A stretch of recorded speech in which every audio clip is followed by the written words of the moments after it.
Oi morenya kora mugi kamora ma intian gi geno ni odhiambo mari dhi kodi makara rwakini machiegni mar yudo weche manyien mago imorera mugi TV bang' ne bedo kod Trevor Mbija sa achiel weche manyien mag duol an be an ka adwani mondo itudri koda namba en 3 indiko na pachi kotenre gi weche manyien ma wakelo ni otieno masani. Inyalo dhi mbui mar Facebook Ramogi TV Kenya, mbui mar YouTube Ramogi TV Kenya, mbui mar XN @Ramogi TV KE. Machiegni nyako Ramogi kitimo mano mibedo koda chakruok nyaka giko to koro in mana ng'ama idesa. In ng'ama wageno kuome nikech in emomiyo wan ka.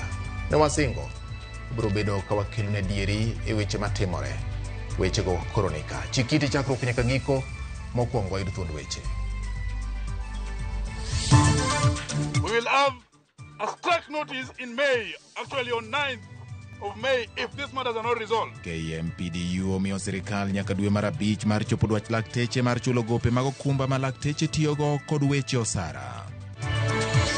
It would be feasible for us to start kidney transplants.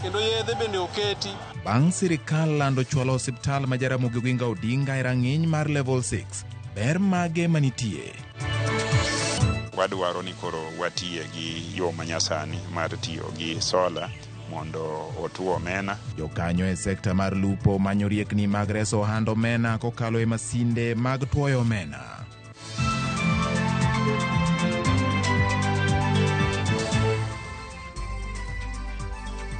Arwakini machiegni nyako Ramogi jaloko mare iluongo ni Elizabeth Otieno, nyinga en George Bati. Machiegni Migawo mar thieth koro ywago rem mar omenda maromo bilion 254 e bajet mar hik omenda mabiro. Kagichopo e nyim komiti mar Senate, kotelnegi kod jatend migawo mar thieth Deborah Barasa, apisa mag thieth ywak ni kata obedo ne gikwayo siling bilion 426, ochiwnegi mana bilion 176 kende. Kaka jafwambo marwa Simfrus Okinda lero, apisa go matayo migawo mar thieth dhogi ne omoko mane ok ginyal lero malong'o kaka ne gitiyo kod omenda mar hik omenda mokalo. Geno mar tieko achiedh nade mokwako sekta mar thieth e pacho ka koro nenore ni pod ok bi rumo e thuolo mabiro machiegni. Jotelo e migawo mar thieth kotelnegi kod jatend migawo mar thieth Deborah Barasa ne ochopo e nyim komiti mar Senate mar duoko penjo ewi kaka gichano tiyo gi omenda moketnegi e bajet mar hik omenda mabiro. Senators nodwaro ng'eyo gimomiyo kata bed ni migawo no omednegi bajet kod 98% kowuok e omenda manochiwnegi e hik omenda mokalo pod gi ywak. You're showing that you need so much money. Your statement is what is really getting me all worked up. Because you're saying you actually needed 426 billion, but you have only been allocated 172 billion. Wach mandiko lakteche mag UHC e bwo sirikande mag gwenge nobedo maliet ka senators onyiso migawo no mondo many shillings bilion 3.5 modong' mondo gindik lakteche go duto e yo mongirore. You decide to deal with the issue of the medical practitioners at the county, and you're still not dealing with the issue of the UHC. Where is the budget for UHC workers? There's a proposal to recruit additional 20,000 health workers. Our concern as this committee is the details of the health workers that are being recruited, whether, one, the UHC staff that have been working on contract are part of those staff who are going to be recruited on P&P. We want to understand the cost of translating UHC staff to permanent and pensionable terms amounts to 7.7 billion Kenya shillings annually. The budget available at National Government Ministry of Health, that State Department for Medical Services, is 4.2 billion, sufficient to pay all health staff at the current contract rates, leaving a financing gap of 3.5 billion. Apisas mag migawo mar thieth go bende dhogino moko e kinde mano nyisgi mondo gichiw ler ewi kaka ne gitiyo kod omenda moko e hik omenda mokalo. Here are the number of heart surgeries that have been performed. The target for 2024-2025 is 691, And for Q2, the target is 172. It seems that in your ministry, both MTRH and KNH, whatever that was the target is what is reported as having achieved. And we were wondering, under normal statistics, there's supposed to be some normal distribution.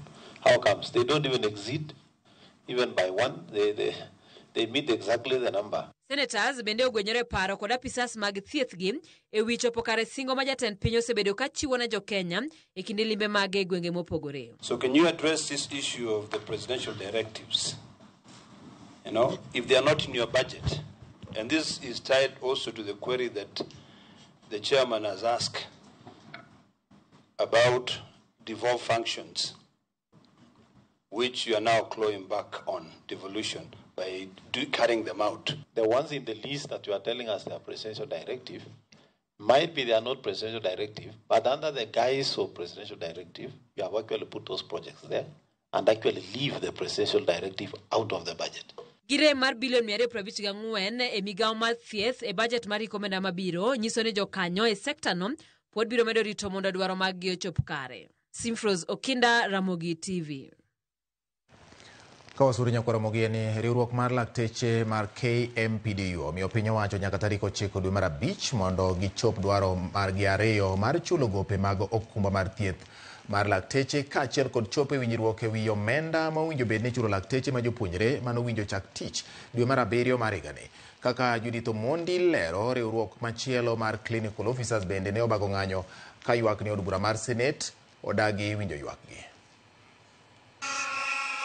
En ng'anyo ma ochakore okinyi yare kar thieth maduong' ma Kenyatta nyaka e log tich mar SHA, log tich mar migao mar thieth kendo duogo rumo e od bura ma pacho ka.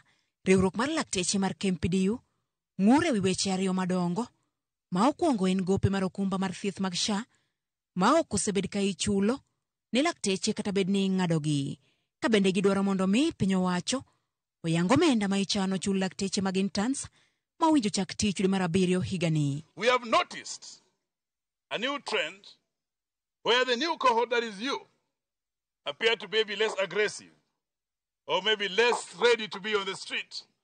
And there's a thought to reduce your wages back to 70,000 was for last year. This year they probably reduce it to 40,000. We have doctors detained in Kenyatta hospitals because they can't pay their medical bills. We have a doctor in ICU at KNH. We have a doctor whose body has been detained in the same hospitals. Over 30 counties have not remitted the remittance as Social Aid Authority. Many ministries up to today have not remitted the same. Poni okoket dwaro ariyo gi tim, telo mar KMPDU kokalo kuom jagoro maduong' Dr. Davji Atela osingo chiwo ndalo 14 mar dhi e ng'anyo kochopo tarik 9 dwe mar 5 higani. The time to stand up for the profession is now. We will have a strike notice in May, actually on 9th of May, if these matters are not resolved, because we'll be having our annual delegate conference. So it's upon the government to resolve these matters. Otherwise, there'll be total withdrawal of services by doctors across the entire country. Komachielo bende ng'anyo mar jochiw thieth mane ondiki orak mar Universal Health Coverage ne okelo kanyakla jotelo mag Kenya Union of Clinical Officers makoni gi ol kendo nyaka ndik gi yo ma ongirore eka ginidogi e tich. Nyaka kawuono sirikal pod oumo e piny ni jowagi eki ok ginyal miyogi contract mongirore miluongo ni UHC. I mean permanent and pensionable terms. Petition wakelo tarik 4 dwe mar 3 higani. To ma en kuom petitions mang'eny wasebedo kwakelo. Kendo wang'iso kata na jowa ma UHC ma pod odong' ka nie tich ni mondo giwuog oko, giwe tijgo eko, gibi e street mondo wadhaw wagore wach mar UHC nyaka chieng' moro sirikal absorb gi e permanent and pensionable terms. Jochiw thieth gi mane ondiki e kinde midhiro mag coronavirus osebedo ka tiyo gi osara magikoni tin. Judith Omondi, Ramogi TV. Kar thieth ma Jaramogi Oginga Odinga geto neno lokruok mar ariya ka okalo e okang' manyiso ni sirikal okawo mar lando ni koro idhi chwale malo nyaka rang'iny mar level 6. Tendo osiptalno ma oloso gi Ramogi TV wacho ni resruok dhi bedo ni mar sirikal mamalo biro bedo ka chiwo ser machiel kachiel. Jopiny bende chiwo pachgi e wi ber ma gigeno yudo. Jafwambo marwa David Abonyo miyo ler. Bang sirikal chwalo osiptal ma Jaramogi Oginga Odinga Teaching and Referral Hospital nyaka e rang'iny mar level 6 mamiyo koro idhi taiga ka bad migao osiptalno koro igeno mar bedo gi lokruok e chenro mage ni mar obiro yudo sir kowuok e piny owacho mamalo. With the specialized, personnel, with experts, it would be feasible for us to start kidney transplants. Similarly, when we also look at the issues of sickle cell disease, with the possibility of attracting, specialists, and attracting support and funding, we will also be in a position actually to conduct bone marrow transplants. Going into the future, even heart transplants, even liver transplants. Bende jatelo no oyango kwan mag jotije magigeno bedogo e osiptandno bang' okang' makamano. We have currently about 1,000 staff. In the next 3 years, we should be having staff levels of about 2,000 to 2,500. And therefore now, being elevated, I think the national government will take this responsibility. Sirikand County ma Kisumu to oyango fuongruok magidhi yudo bang' kar thiedhno idho ngas. When this 1.2 billion load is taken away from us, that means then we can reinvest in the people of Kisumu in terms of the level 4 facilities, in terms of Kisumu County Referral Hospital, and in terms of the primary healthcare facilities. Now, this conferment will then mean that it will be the responsibility of the national government to move with speed and complete the cancer center that we've been setting up for quite some time now. And of course, back it up with, the requisite equipment together with personnel. Moko kuom jopiny bende onyiso mor margi kagiwacho ni okang' makamano biro konyo duoko chien midhiero magisebedo kagikaloe kendo yudo thieth ma owinjore.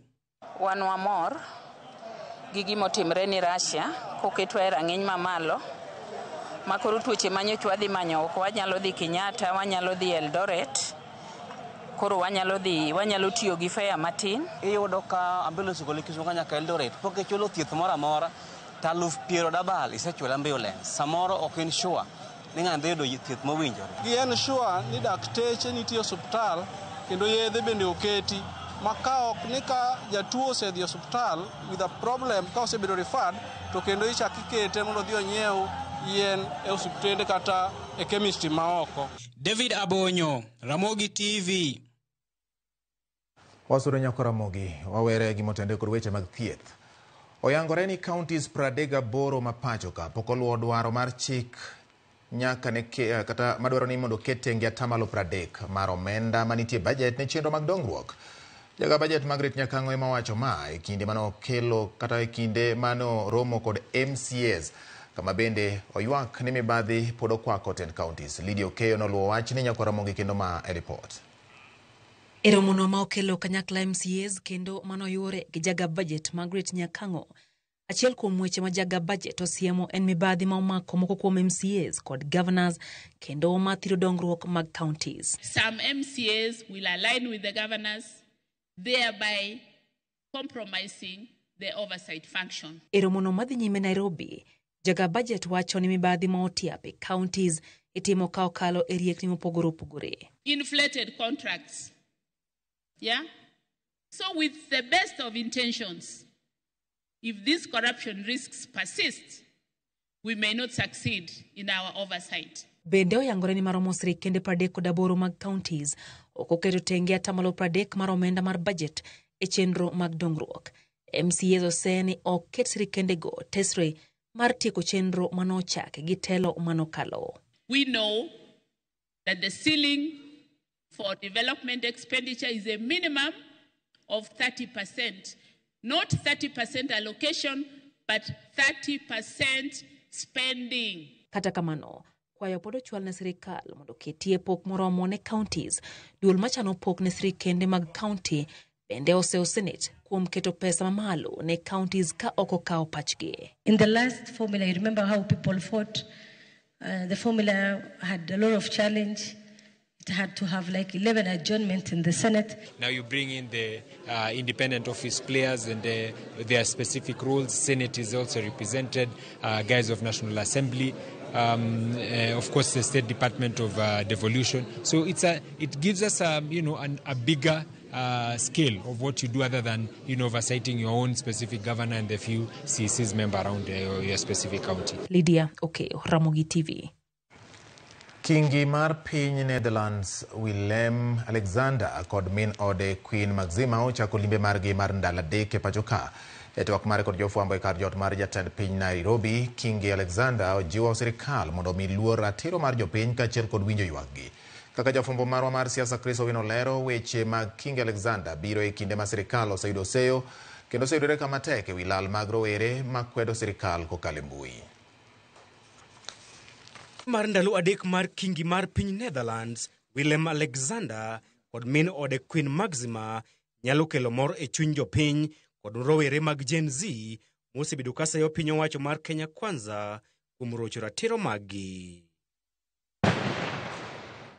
E kar jot maduong' mar jatend piny e bore Nairobi State House, Kingi Alexander ojiwo piny owacho ma jatend piny William Ruto mondo mi luor ratiro mag jopiny kaachiel kod winjo ywakgi. Weche mag Kingi Alexander biro dweche bura bang' piny owacho mar Kenya Kwanza yudore e tago maliet kaluwore kod lal mag rowere mane kwedo sirikal e mbui dwe mar 12 higa mokalo.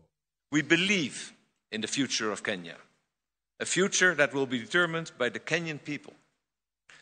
With a population whose average age is 20, your country is fortunate that it can rely on the ideas and energies of millions of young citizens. The people of Kenya, like those of the Netherlands, want their rights as free citizens to be respected and their voices to be heard. Motelo ne limbe mare e pacho kae, piny owacho mar Netherlands ne oyango yudo ote machuok mohewo 300 mowuok e pacho kae mane ojiwo Kingi Alexander mondo kik yie kwayo mar limo piny Kenya e wi mano mane giwacho ni en rocho ratiro mag jopiny kod tend William Ruto.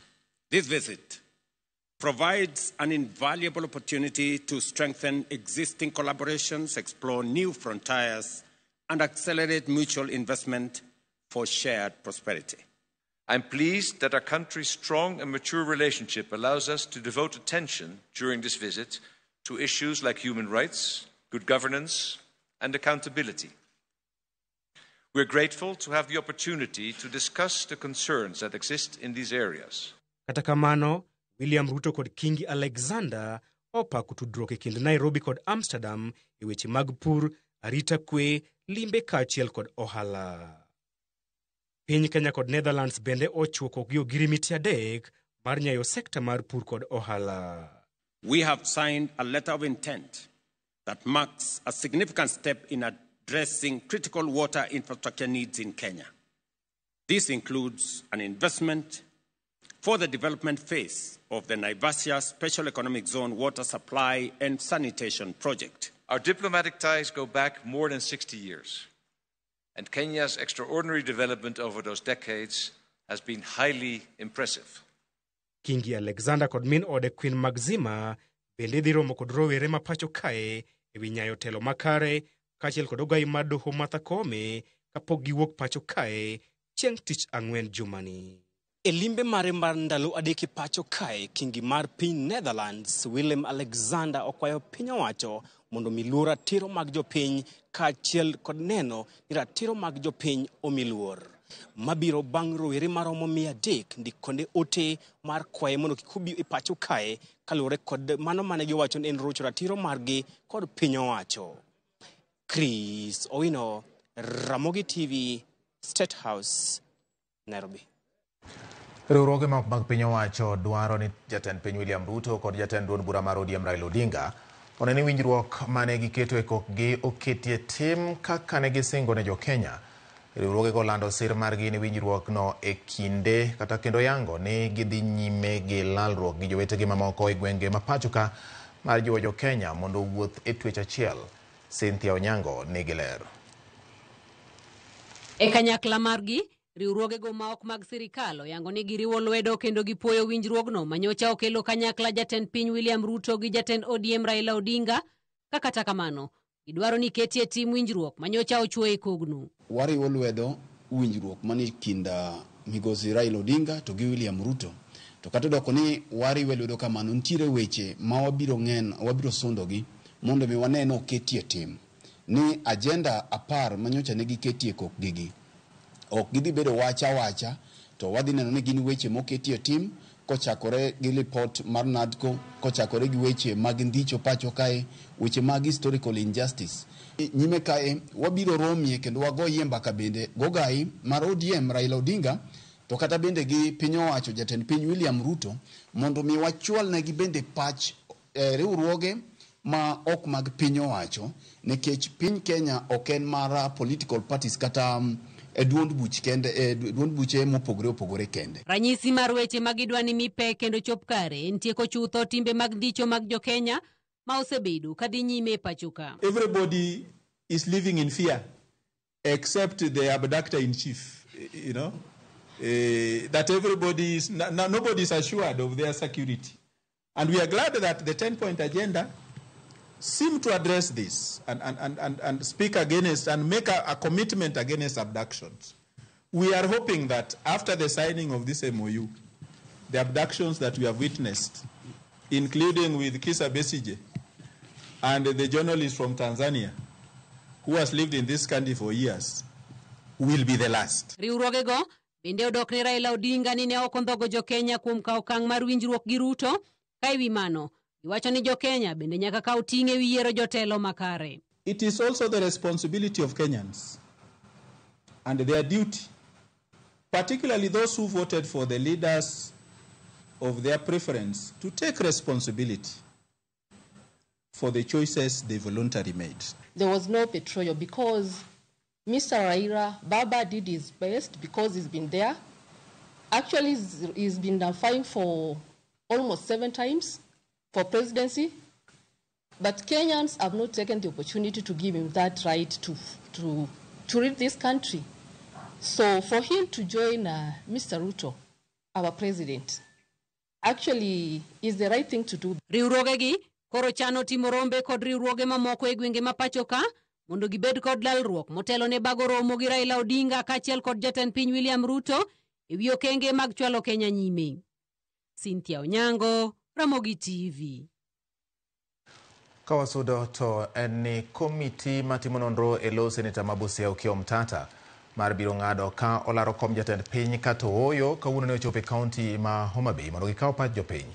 Komitino ma jakom mare en Mary Kadhomi osebedo kalorore counties ma pachoka gi lek mar dwaro ng'eyo dwaro mar jopiny e wi chung' mar Omtata yiero ma 2027. Ka oloso bang' romo gi jopiny e boma ma Homa Bay, Kadhomi okoni komitino luorore counties 47 ka giromo gi jopiny mar winjo gigo monego giketie manifesto margi e kinde ma Omtata biro sidho ayanga kampen mar dwaro telo mar piny Kenya yiero ma 2027. Okiya Omtata believes in a people-driven presidential bid, and he would like to hear the views and the input of members of the public before he officially launches his presidential campaign. So these views are meant to help him inform his campaign policies, his policy framework for the presidential bid, his manifesto, his programs, his plans for the presidential bid. So he doesn't want a process where he will come to impose on us his own thoughts and visions and plans and programs. He would want his vision to be informed by the views and concerns of the people. Ng'ata ng'ata muchiwore magombo ni mondo konyo jopiny, obed ni odwaro governor e county moro amora e Kenya ka, obed ni odwaro kata president e Kenya ka, obed ng'at moro manyalo dino yore te mageng'o kuo mar gimoro amora manyalo chopo ne jopiny. As youth, we have these creative ideas, sustainable ideas on how to store fish, but we lack the right channel to access and to fund us to bring up our ideas. Yes, I have the idea, I'm educated, but my education is like none of the business, just as like a rotten idea. We need these leaders to support us, bring our sustainable ideas in society. Gikone jaod bura ma Kiaru Ndindi Nyoro wuok oko mar chiwo ler ni ne ok ong'eyo gimomiyo omaye telo kaka jakom mar komiti mochung' ne weche mag omenda e od bura. Bende onge jal moro amora manoloso kode e wi lokruok ne lemo makamano. Omedo ni noloso mogik gi jatend piny William Ruto e dwe mar 10 mar higa mokalo, kendo tok lokruok mar telo e komiti mar omenda sani koro yudo thuolo mar sumo paro e wi okang' mowinjore okaw.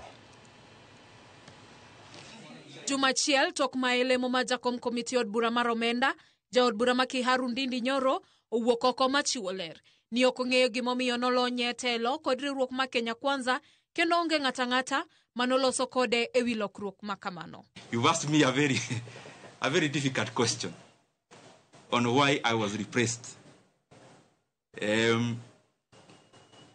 I also don't know. And I am saying it in good faith. I didn't come here to accuse anyone today, or I only came to set the record straight.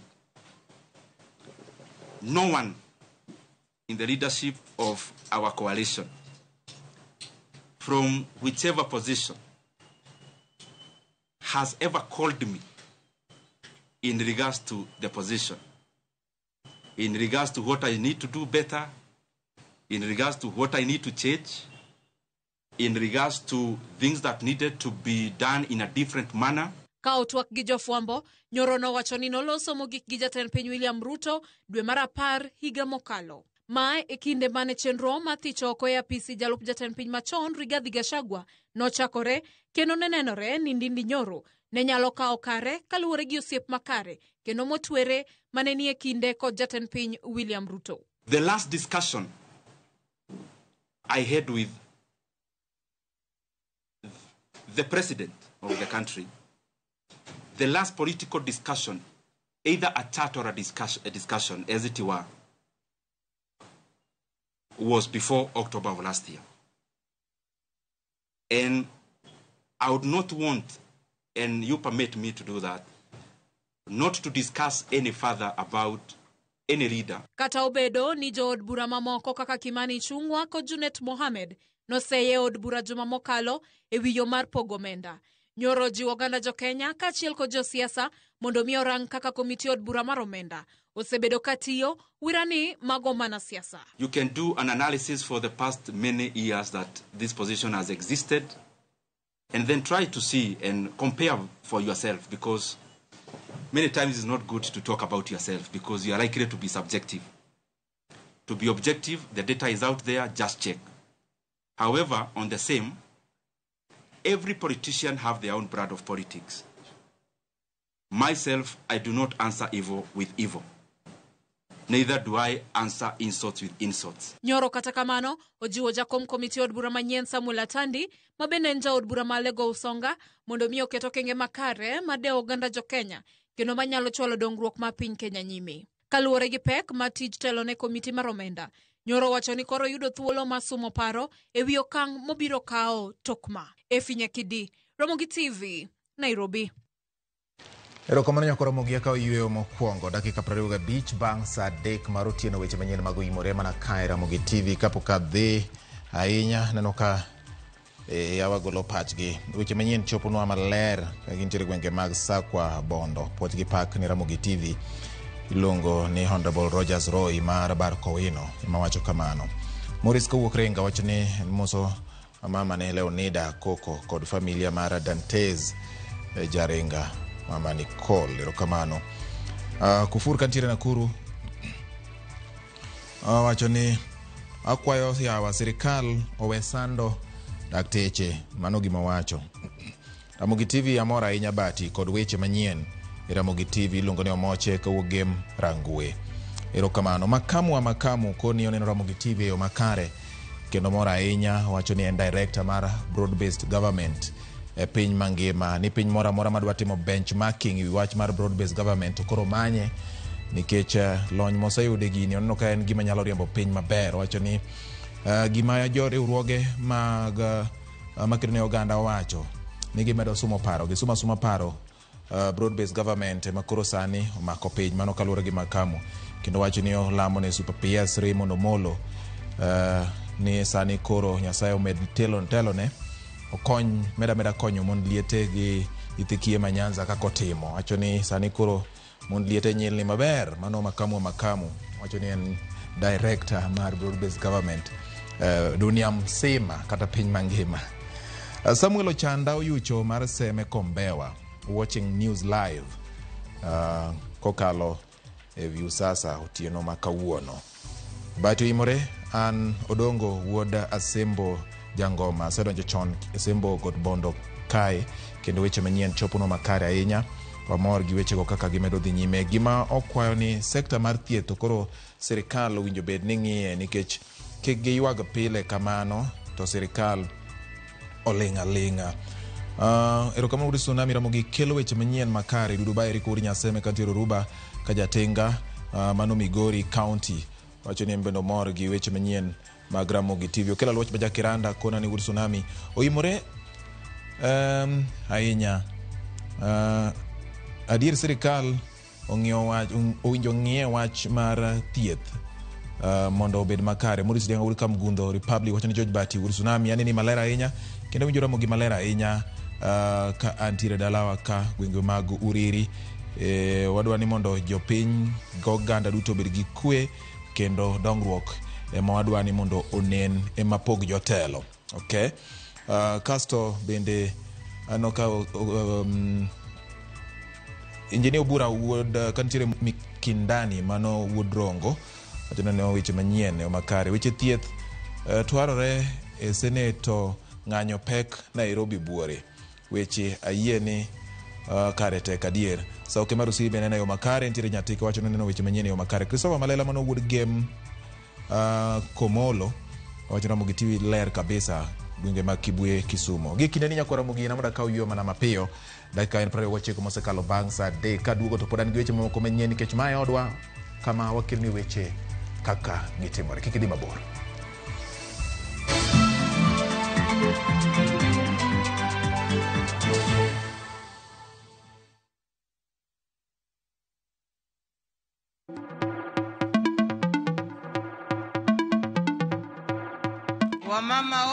Women are the pillars of society, breaking barriers in the workplace and their communities. This March, as we celebrate International Women's Day, Viusasa honors and applauds the incredible women in media and entertainment.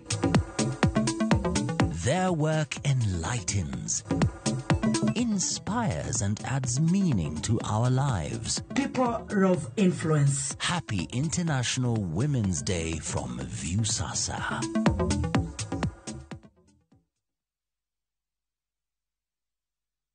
My flavor fruity, my flavor slaps. Mirinda, flavor so good it slaps. Enjoy the flavorlicious, refreshing taste of Mirinda Green Apple. Mirinda, flavor so good it slaps.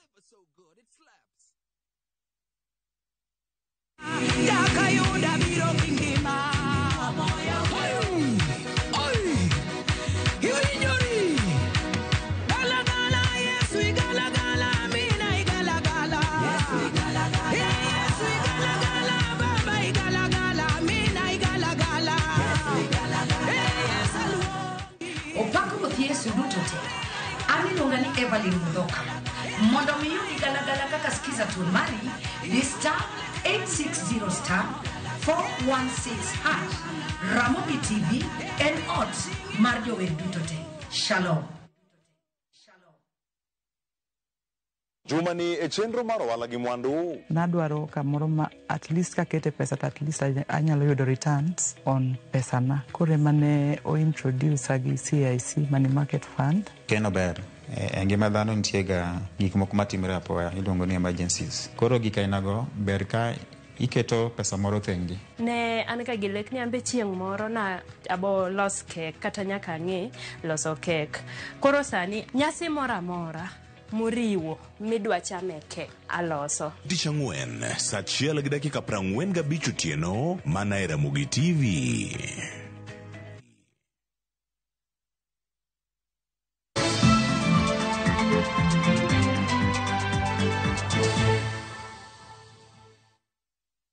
Machiegni kendo nyakora Ramogi bang' wuok e ywe wadhi nyime gi weche manyien. Familia mar nyar Kenya Margaret Nduta pod ni kod geno bang' ka kum mar nek manyowinjore me miyono e piny mar Vietnam nyoro kotimore.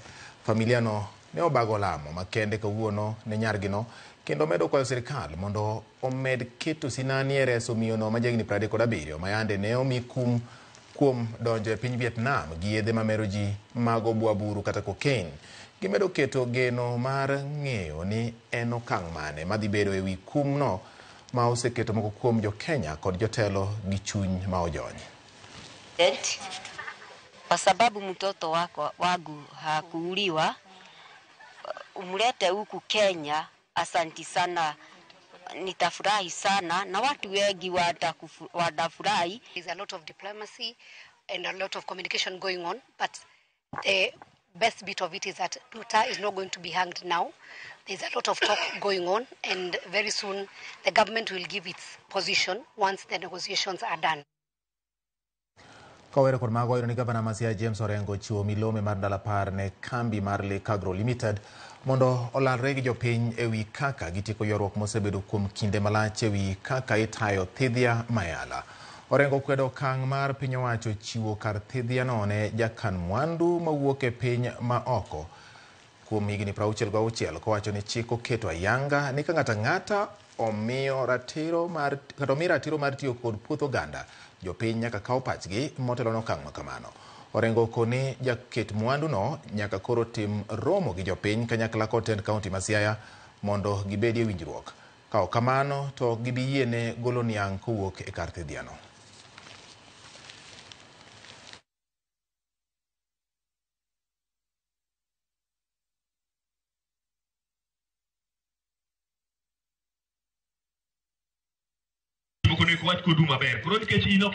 Koro banda no apar adwa no arom koko biro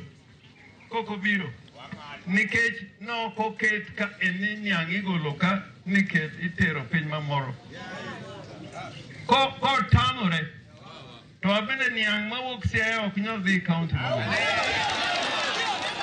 e agreement manomiye ni be nowachne dikes gi kanal gi yore ma pi kale en nyaka maintain to ok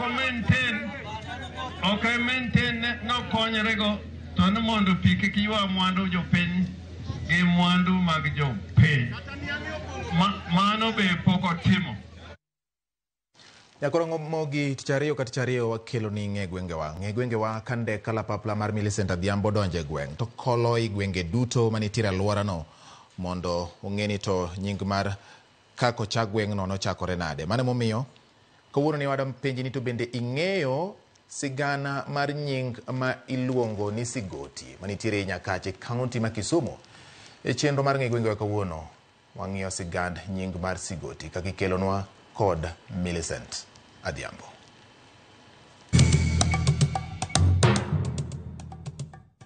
Nyakwaramogi Ajwang' machiegni kendo e telo machielo e chenro ni mar ng'e gwengewa. Jumani kalapapla mar ng'e gwenge bende pod onyonore e kaunti ma Kisumu kuma ofuyo ka owuok e got e gweng' ma Nyabondo kata Nyabondo ka oridore piny ma opiyo e gweng' ma Sigoti. Bende isepenjori gima dine mi chak gweng' ni Sigoti. Mana kaka pile wacho kod paro mopogore mag jogweng' e wi gino magiparo kotengo kod nono mar nying gweng' ma Sigoti. Wan gi pi ma natural kind. In fact, it's a very natural underground water. Malo kucho nitie roof, just like this roof. Ma pia piny. Koro kanyo ne Kisii ne luonge ni Sigotek nikech pi ma wuok e bwo lwanda. To wan kane wabiro ka to wachake ni Sigoti. Jolang'o be ne luonge ni Sigot. Tieni kamilake gi chong kidho. Koro mane kaka Sigoti nowuok, ma koro Sigoti onyuolonwa location miluongo ni Sigoti, ochako onyuolna sub location ma koro wantie ka, ma waluongo ni Ramogi. In fact, wan jo Ramogi. Ka un jo Ramogi radio, to wan e jo Ramogi go, ma Nyakach. Wan e jo Ramogi maka. Arwa ka ok luongo ni Sigoti. Chichwa ni iluongo ni Ang'ogo Remo, market kata chiro Kokumu. Kokumu ni ne en jaduong' moro manoyawo bucha 19 mok wang'eyo nikech mano kwara. Ka noyawo bucha moro e tie yien kachacha. Bucha no niluongo ni Angobe Butchery. Angobe Butchery no ema nochako andaswekra matindo tindo, ringe no to noketo kumbini be, to noketo kara wand tuoro. Koro kanye manochako matin ma koro kama noyawo na Ngobe market no emane mini ochaka swekra. Kana swekra no dhi modhi kore manochiwo lo manogere chiro miluongo ni chiro Kokumu kata Ang'ogoremo market. Sigoti ni oduogo biro makoro mewo ka wayudo location ka wae Southeast Nyakach to koro wach ni jo moko dog gwengi. Koro ka wayudo gimoro ni Sigoti ni en pi more bwogot ka ema niluongo ni pi Sigoti. Ang'ogoremo market e nying manong'ere mokwongo. Koro kaka gweng'o katoke kaneno duogo loke Sigoti location eka koro nying mar Sigoti ni nobire ka koro chak luong chiro ni Sigoti market. Watugo to waloko Sigoti ni C gi Goti. Koro C en neno to Goti gi Kiswahili en chongi. Koro itang' ne chongi. Chongi nyalo ridhore nikech kite ng'eny. Kune mapane nying na noaye. Sigoti ni e kind Koguta kod Ramogi. Koro mano miyo chake ni Sigoti gweng' location kata Sigoti chiro. En kama kiting'o pi kata mene ng'eika tiyudo ka en kama pek mano miyo chake Sigoti. Bang' wacho kaka jogweng' oselieko kotenyo kod kaka nying mar Sigoti ne obiro. We koro wawinja nena adieri mar wach motenyo kod kaka nying mar gweng' ma Sigoti ne obiro kendo kaka Sigoti ne ochakore. Ne okodak ka chakruok sigani Nyakach. Ka Nyakach nobiro kama sani Nyakach nitie niendi kama wantie ne Kisii mondorakie. To kidoki mwalo yo olo kocha kar kidhier makatito ne nitiere Kano to kod Lang'o nodhi nyaka mwalo thudi buoro. Koro Sigoti ne en nying Kisii. Ma Kisii luongo kama pi wuok e bwo Kisii ma bwogot ni Sigotet. Koro mama nokelo nying Sigoti. Ne ka e dho Kisii ni Sigotet. Koro kane wasungu biro to nying no koger ni Sigoti. Koro Sigoti e nying mano wuok e dho Kisii ma Sigotet. Kama pi wuok e bwo Lwanda. Jaduong' nochake ne Naftali Okumu makong'ele. Nochake kanoloko ring'o ne en gi bucha mare to kendo en kod kama nokete piendi miluongo ni kar hides and skin. Koro odhi kode kamano ero ema koro seche mondo otoko ohalano joma mine be kone ka thuolo no biro buso but chiche kanyo ero mondo chakore kapok ochopo Sigoti ne en chiro Kokumu. Odhi kamano ero mobiro Ang'ogoremo. Koro Sigoti madhi nikech koro location mar omako kate moriwo Ramogi te nyaka Olo e location mar Sigoti. Sama ne wan e bwo South Nyakach, wae South Nyakach obiro e Koguta East. Koro kibaro Koguta East to Ramogi dhi gi margi ma koro gimindgi kao nying Spring chade ni koro en Sigoti. To Sigoti landore kod weche kata timbe mage. Chon ne wan jo lweny motegno nikech wariembo Lang'o modhi kocha Kisiche wariembo ka Bondo wariembo kata mana Kano wariembo kwariwore gi jo Nyakach. Koro ombwa nyiso ni wan jo mager ma ok tal. Mana achiel kuomgi. Mar ariyo ne wan jodwar lene wariembo nodhi. Sigoti ne en kama ji leme, en kama jolejo tweye, en kama joluong mogik tweye. Kore momiyo nying Sigoti ni otimore nadi olandore. To ne wae Southeast Nyakach ka waduoge Sigoti location. Koro gimomiyo Sigoti ni olandore kabisa. Wan gi Sigoti Girls e bathe ka. Kama nyithindo wuoye penj kanam. Kidwaro matafari maber, inyalo biro gweng'wa ka kendo inyalo yudo matafari ma quality maber. Ma kidwa gero got, so igero got motegno maber kabisa. Sigoti be ong'ere gi uma mar piny Kenya. Ing'e ni kanto moro nitie iluongo ni Ochuka. Ochuka mano ng'ama notemo loko sirikand Moi mano wuoyi mathere ng'eny ahinya. Oa Sigoti kaka moro ni Ndori. Jo Sigoti ahinya gima Sigoti ong'ere ga ahinya maloyo Nyakach mamoko en weche mag somo to kod dongruok.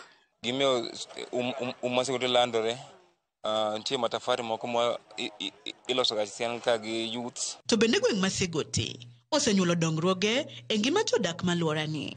In terms of development wan gi ndara mar Lam nyaka kamiluongo ni Sigoti market kanyo.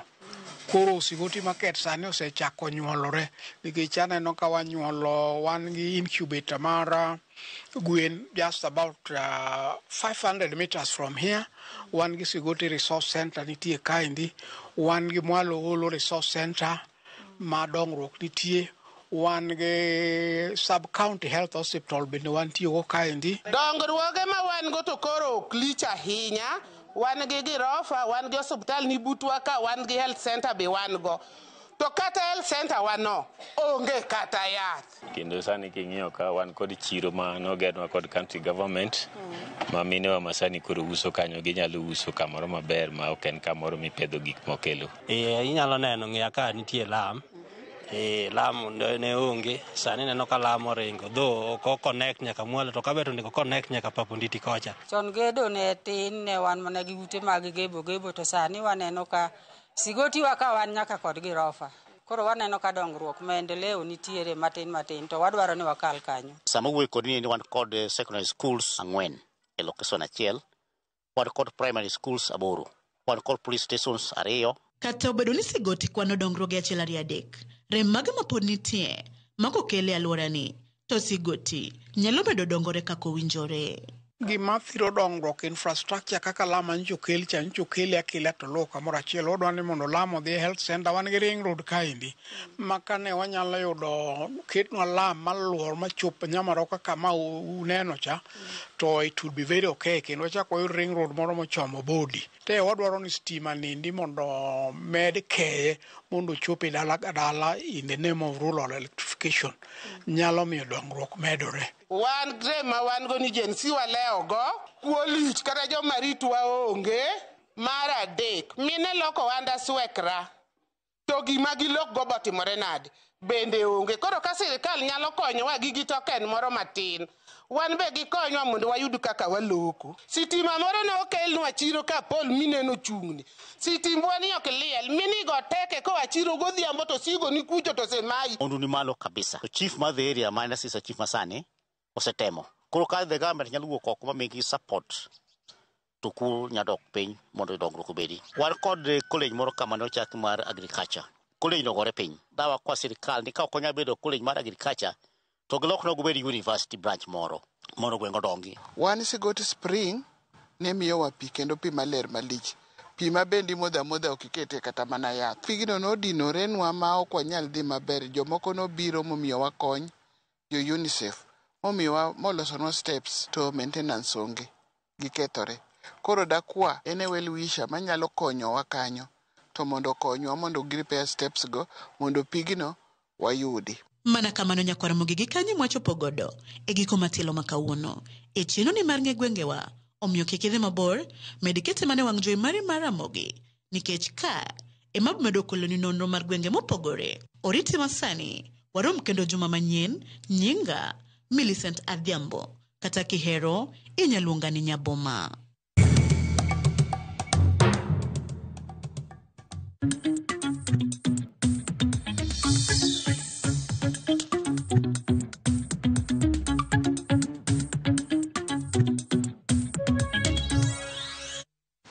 Ka wadhi nyime nyakwara mogene, riwruok mar Lake Victoria Fisheries Organization dhi nyime kod chenro mar keto kuonde tuo omena ka gitiyo kod teko chieng' kata sola e dho wath Masori, kaunti ma Migori mondo konyo duoko piny lal ma johand omena osebedo ka yudo. Jafwambo marwa Jojuma miyowa ler mathoth. Lupo mar omena nam Lolwe kelo nweng'o ne oganda mathoth e piny Kenya, Uganda kaachiel kod Tanzania. Lipot mogol kurogno mar Lake Victoria Fisheries Organization ne malo omena metric tons 900 imake nam Lolwe kawuok e pinyno ma Kenya, Uganda kaachiel kod Tanzania. Kata bed nomena mathoth oseber ka imake nam Lolwe, lipot yango ni atamalo maduong' mag omena koro lal nono, kamoko bende wito nikech ok oritgi makare, kamoko bende ok otuo. Robert Kayanda materogno mar Lake Victoria Fisheries Organization mori kone wuoyi kinde romo mare kod gavana ma Migori Ochileyako wacho ni atamalo 14 mag omena ma imake nam Lolwe e pinyno ma Kenya, Uganda kaachiel kod Tanzania koro lal nono nikech iwitogi kaluwore ni ok gituo makare. At regional level, we quantify post-harvest losses at 14%. It is even lost and completely that it is thrown out in. So this is a huge loss. Jolupo mag omena moting'o mago mag dho wadh Masori e kaunti ma Migori osebedo ka yudo lal to aine kinde luoch. Wan kwa kele to wamoye to chieng' ema tuoye. Maka onge chieng' to omendwa no kethra kendo koro iloke chiemb ang'owa, iloke chiemb gwen. Kata kamano geno koro biro ne jolupo mag dho wadh Masori kaluwore kod chenro mar keto masinde mag tuoyo omenda matiyo kod teko sitima ma idhi los kod omenda maromo $40 ka isirorogno mar Lake Victoria Fisheries Organization ka omakre kod piny owacho mar kaunti ma Migori. Dryer is mainly targeting women groups, and the idea is to help in this women group to reduce the post-harvest losses.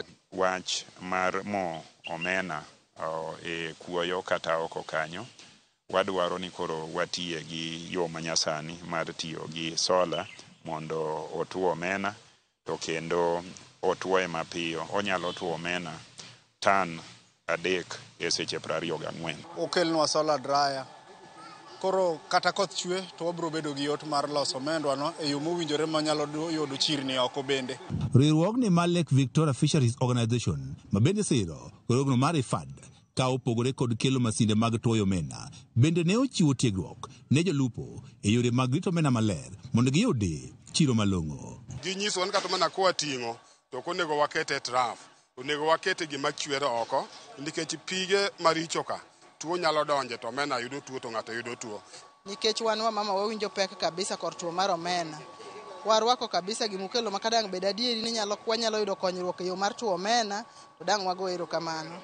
We are going to support fishers in Sori with solar lamps so that they are able to fish and protect the environment and using this climate smart technology that is being introduced through this project. Jolupo mag omena bende ni otiegi e yor lony manyasani ma ginyalo tiyo godo kata e manyo chiro maber mag omena. Gipuonjowa maber kata kaka wanyalo yudo market maoko mondo wauso omena moloyo kaka wauso sani.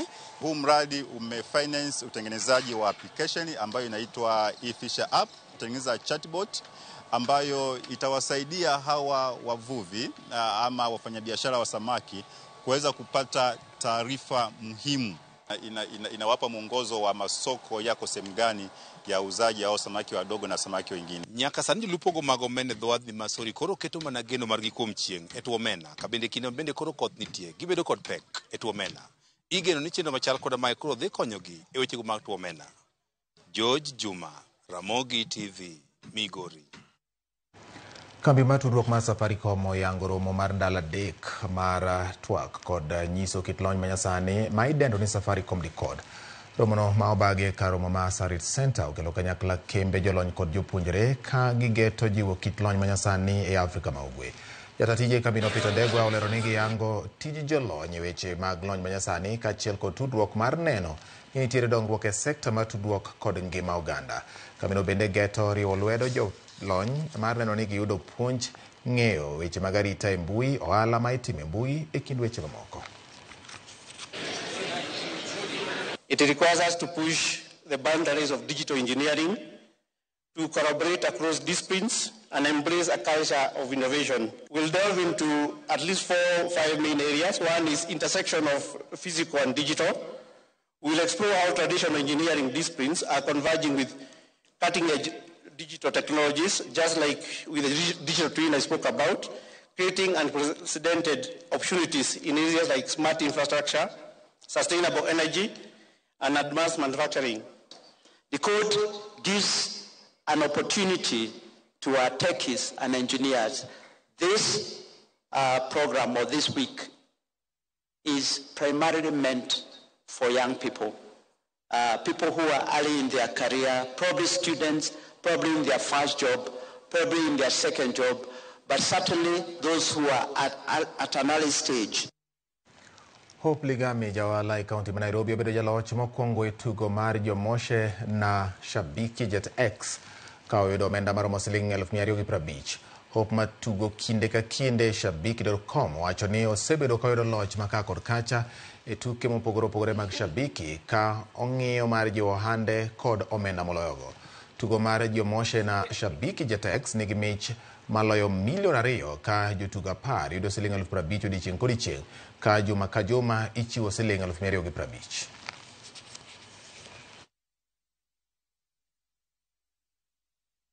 Pigiwa nikiwa home, that was a phone call from Shabiki, ndio nikaambiwa I'm the winner for, that is the weekly challenge, so I'm the winner for the Jomoshe na Jet X campaign, and I was really excited about that.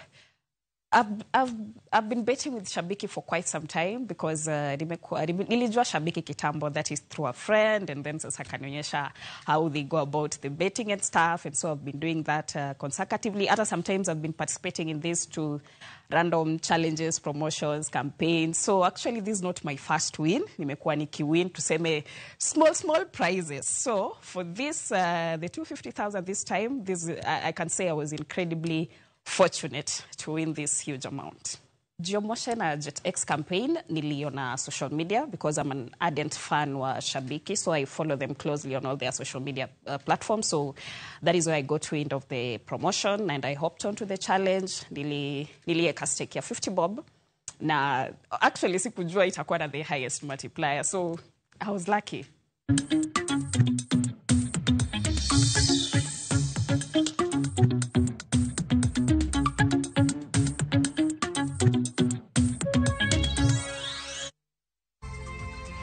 Wadhi yueo machielo nyakora mogito ka watiko yueo no wabrudu kod weche mag tuke. Kata kamano kapok wadhi aneno ka batini ni malera ahinya amor gi chenro mar Ramogi TV. Wacho ni jo Vietnam owinjo ng'won ne nyar Kenya no kasto en bende owere gi ohala no. Mano Davis Okoth mar Rudi Kopany wacho kamano. Peter Olo Imbo Majimbo wacho ni antiere mamor kendo aneno weyo makare. Wan waol gi ywaruok ma Kenya an nama kantire masogo. Okay, ero kamano awinjo Ramogi kaler ndi e dala mar Thika. Ndire wacho moro mondiko kama samoro angne tama kika agole duonda kecho nyalo bedo wach magora til piny. Akum Solomon mar Kibuye wacho ni winjo ka ndire Kibuye City amor gi Ramogi TV. Kawuono awinjo kama sigoti ne owuoke omiya mor ahinya. Steven Otiyo Molimo Bora wacho ni ayudo weche manyien mag yimore makare Sindo ka gin kod senior principal Eli Odoyo Akonya wacho ni amor gi weche manyien mag Ramogi. Kwa Ramogi yena ya kaw yueyo mapiyo ka duogo to kaka sesingoni duogo kod weche mamoko magin weche mag tuke kidhi mabor.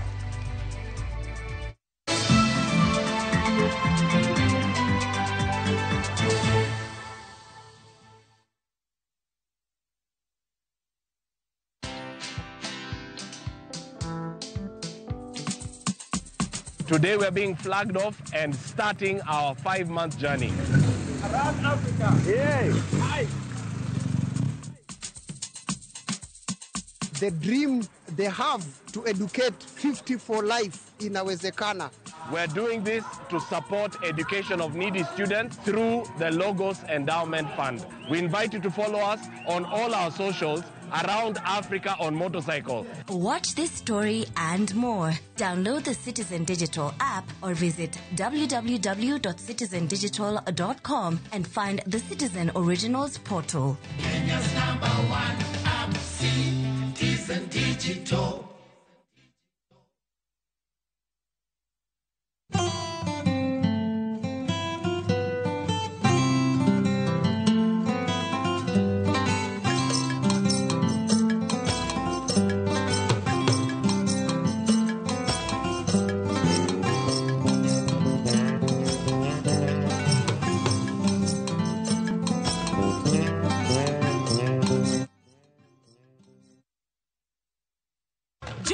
For an unforgettable journey to the world's largest trade fair, the Canton Fair in Guangzhou, China, from 15th to 27th April. Explore thousands of products, meet global suppliers, and experience China's rich culture. Enjoy guided tours, shopping, and local experiences, all while discovering new business opportunities. Enjoy this and more in 9 nights and 10 days, starting from $2,450 per person sharing. Visit viewtravel.com or call and WhatsApp 0703-254-254. View Travel. Dream, explore, discover.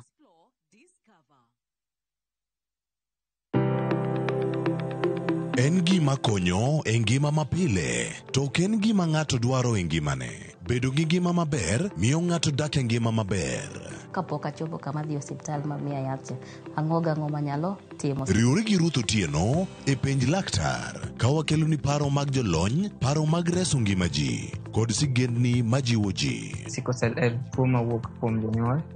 Koro kaji poko kendre jio nego gidhi e pim mondo ging'e ka gin gi jin mar sickle cell. Kochakore gi lony manyien mag thieth nyaka e yore mag thieth makonyo. Wan gi gik moko duto madwarore.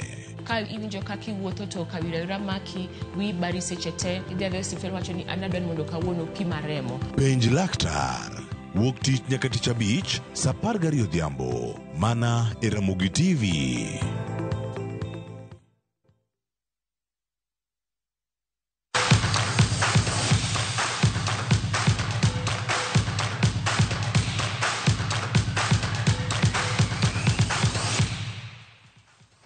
Wadonjo weche mag tuke. Jakeno mar Gor Mahia FC Dolphina Odhiambo lando ayanga ne obiro laro bedo jakom mar klab no yiero mabiro.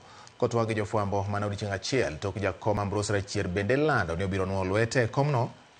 Dolphina wacho ni komiti mar yiero mane oland gi Rachier ok en go gadier kowacho ni IEBC kende manyalo timo yiero malong'o. Yiero mar Gor Mahia ochan tarik 13 ma dwe manyien e alap ma Nyayo Indoors Arena. I am very much abreast with the challenges in the football industry, and I am ready like you cannot believe it, to face the challenges. I will not run away from them, because leadership is about being at the forefront, showing direction and showing proper guidance. I would even prefer the sports registrar to give us a committee, because now you can imagine you're the candidate and at the same time you want to be the referee. How does that work? You get?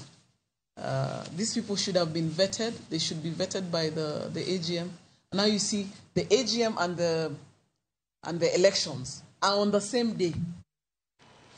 Team maduong' mar Kenya Harambee Stars owuok e pacho ka okinyi ma kawuono ka gidhi e boma ma Abidjan e piny mar Ivory Coast. Motelo ne tugo mar manyo tiko tuke mag piny mangima e kindgi kod Gambia. Team no biro yudo sira mar jotugo mamoko mabiro riwore gi jowetegi e boma ma Abidjan bang' rem chopo e pacho ka to tugo ne klepe mag pinje maoko. Stars biro rakore gi team mar Gambia ma itayo kod kocha machon mar Gor Mahia Jonathan McKinstry chieng' tich ang'wen kapok gibago tugo machielo e lap ma Nyayo National Stadium chieng' Jumapil e kindgi kod team mar Gabon. Ma biro bedo tugo mokwongo ne kocha manyien Benny McCarthy. Everybody is really looking forward for the first assignments of the year, which is Gabon and Gambia. So we just want to thank the federation, also the new federation, starting with the president, Mr. Hussein, and also our able vice president, Donald Mariga, for making a good, peaceful environment for the players to come and camp and to perform. We saw also the coach, the new coach, believing in a lot of players. He called up a good number of squad, and everybody is really looking forward to these two fixtures. Bang' bedo oko kuom kinde malach e tuke mag riembo mitoka mag Safari Rally, Evans Kavisi nigi riyo mar rakore gi derepe wetene e piem mar WRC Safari Rally mibiro bage boma ma Naivasha, kaunti ma Nakuru e kind tarik 20 gi 23 mar dweni. Kavisi ma ikonyo riembo gi nyawadgi Absalom Aswani geto timo maber e piem mag Safari Rally ma higani ka piem mare mogik e tuke mag Safari Rally ne niga mar 2023. Kavisi manitiere e Group N biro tiyo gi mitoke mar Evo X, mitoka mosetiyo godo chakre higa mar 2021. Jaloch mokalo Kale Rovanpera, Elfin Evans, Thierry Neuville, Tanak, Takamoto Katsuta, kachiel kod Adrian Fomax duto biro yuore tukego.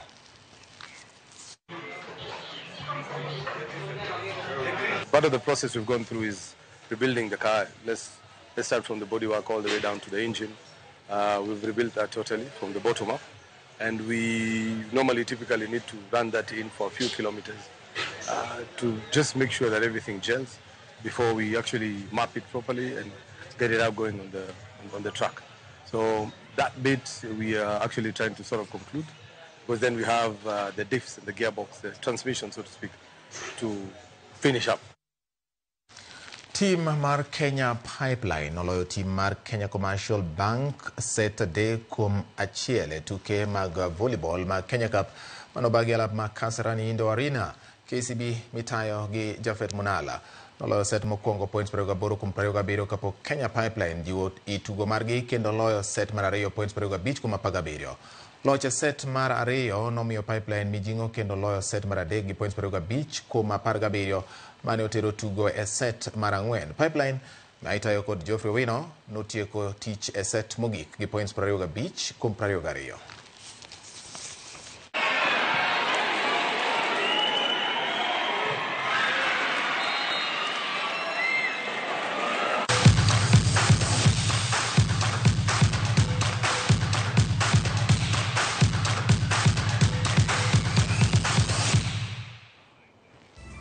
Dakika oseromo adek bang' saa 4 mar otieno. Weche manyien mag Uimore chope giko mare odiechieng' kata otieno ma kawuono dwe ndalo 18 dwe mar 3 2025. Erokamano kuom yiero Ramogi TV.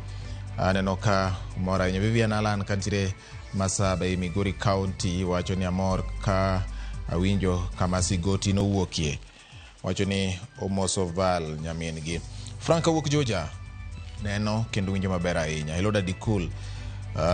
And Jim from Kilo Uriri.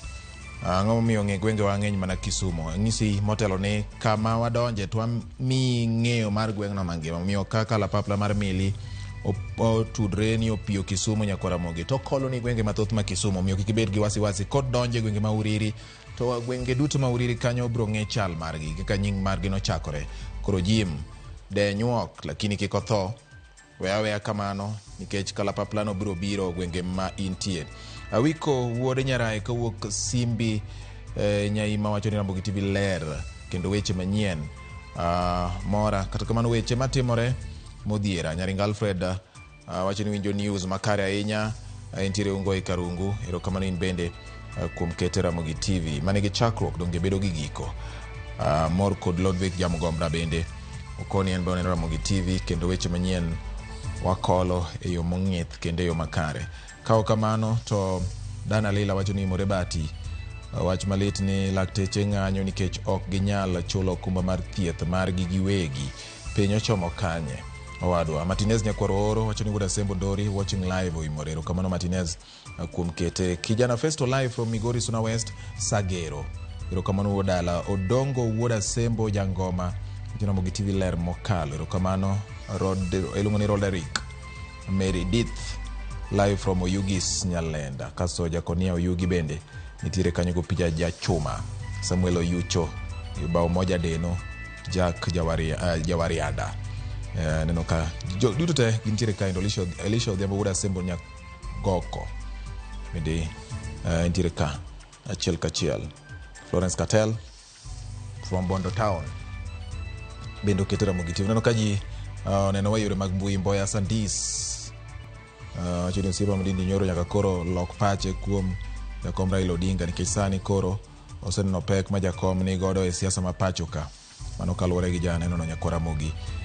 Yiena yie mondo mi atieke Lavina Nyasuba watching live from Sindo.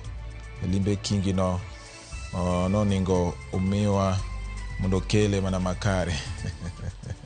Okay, onge wach. Okadwa landa lony nyakora Ramogi. Mondo watieke gi kanyo. Weche manyien mag Uimore chope giko. Jaloko mara kumpil nuto bedo Elizabeth Otieno jako picha mara limone Ben nyakora Ramogi. Director mara Alex Obado. Mano Udo Wila en bende ntiere kaendi.